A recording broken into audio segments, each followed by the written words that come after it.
സംസ്ഥാനത്ത് ലോക്സഭാ തെരഞ്ഞെടുപ്പിൽ നാമനിർദ്ദേശ പത്രിക സമർപ്പിക്കാൻ 3 ദിവസം ശേഷിക്കെ പ്രചാരണം കൊഴുപ്പിച്ച് മുന്നണികൾ. തിരുവനന്തപുരത്തെ LDF സ്ഥാനാർത്ഥി പന്ന്യൻ രവീന്ദ്രൻ ഇന്ന് നാമനിർദ്ദേശ പത്രിക സമർപ്പിക്കും. കുടപ്പനക്കുന്ന് ജംഗ്ഷനിൽ നിന്നും പ്രകടനമായാണ് പന്ന്യൻ രവീന്ദ്രൻ കളക്ടറേറ്റിൽ എത്തുക. വയനാട്ടിൽ രാഹുൽ ഗാന്ധി നാളെ നാമനിർദ്ദേശ പത്രിക നൽകും. UDF-ന് SDPI പിന്തുണ നൽകുന്നത് അപകടകരമെന്ന് വയനാട്ടിലെ NDA സ്ഥാനാർത്ഥി K. സുരേന്ദ്രൻ കുറ്റപ്പെടുത്തി. ഭീകരവാദ പരിശീലനം വിദേശ രാജ്യങ്ങളിൽ നടക്കം അവർക്ക് പരിശീലനം സിദ്ധിച്ചു എന്നാണ് NIA കണ്ടെത്തിയിരിക്കുന്നത്. ആ ഭീകരവാദ സംഘടനയാണ് കോൺഗ്രസ് പാർട്ടിക്ക് UDF-ന് ഇപ്പോൾ പരസ്യമായ പിന്തുണ പ്രഖ്യാപിച്ചിരിക്കുന്നത്.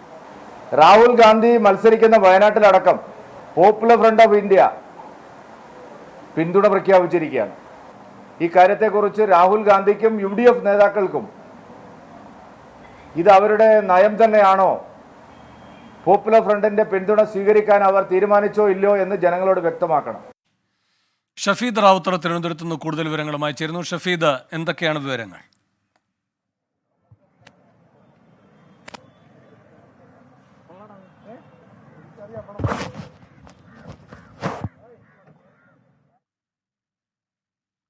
ഷഫീദ്, കേൾക്കാമോ? എന്തൊക്കെയാണ് വിവരങ്ങൾ?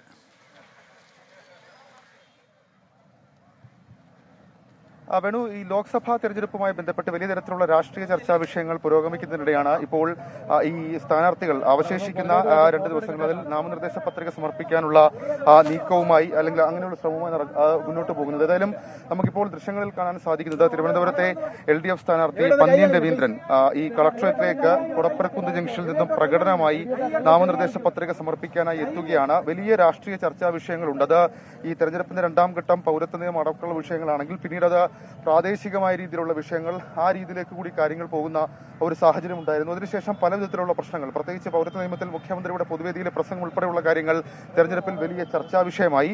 അതിനുമപ്പുറത്തേക്ക് മറ്റു വിഷയങ്ങൾ കൂടി ഇതുമായി ബന്ധപ്പെട്ട് സജീവ ചർച്ചയാകുന്നതിനിടെയാണ് ഈ തെരഞ്ഞെടുപ്പ് പ്രചാരണ പരിപാടികൾ ഈ രീതിയിൽ പുരോഗമിക്കുന്നത്. പൊതുസമ്മേളനം അടക്കമുള്ള കാര്യങ്ങൾക്ക് ശേഷം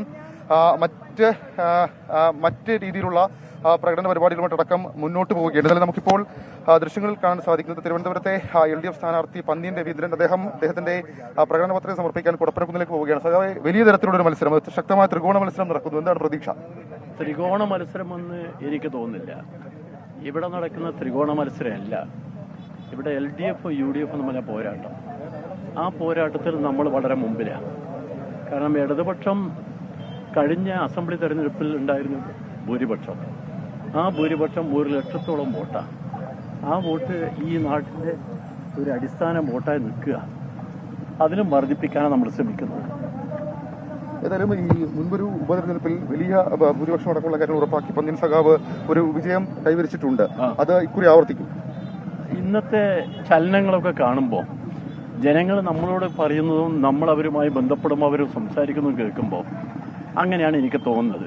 നമ്മുടെ ഭൂരിപക്ഷം വർദ്ധിക്കാനാണ്. 2005 തെരഞ്ഞെടുപ്പിൽ പന്ന്യൻ 74,000 വോട്ടിന്റെ ഭൂരിപക്ഷത്തിൽ ജയിച്ച സ്ഥലമാണിത്. ഇപ്പോൾ അതിനേക്കാൾ അനുകൂലമാണ്. 1 ലക്ഷത്തിലധികം വോട്ടിന്റെ ഭൂരിപക്ഷത്തിൽ ജയിക്കും. ഏതായാലും വലിയ വിജയപ്രതീക്ഷയിലാണ് ഇപ്പോൾ തിരുവനന്തപുരത്തെ LDF സ്ഥാനാർത്ഥി പന്ന്യൻ രവീന്ദ്രനുള്ളത്. തൊട്ടടുത്ത ദിവസം ഈ മറ്റ് സ്ഥാനാർത്ഥികളായിട്ടുള്ള രാജീവ് ചന്ദ്രശേഖർ ഉൾപ്പെടെയുള്ള ആളുകൾ അവർ നാമനിർദ്ദേശ പത്രിക സമർപ്പിക്കും.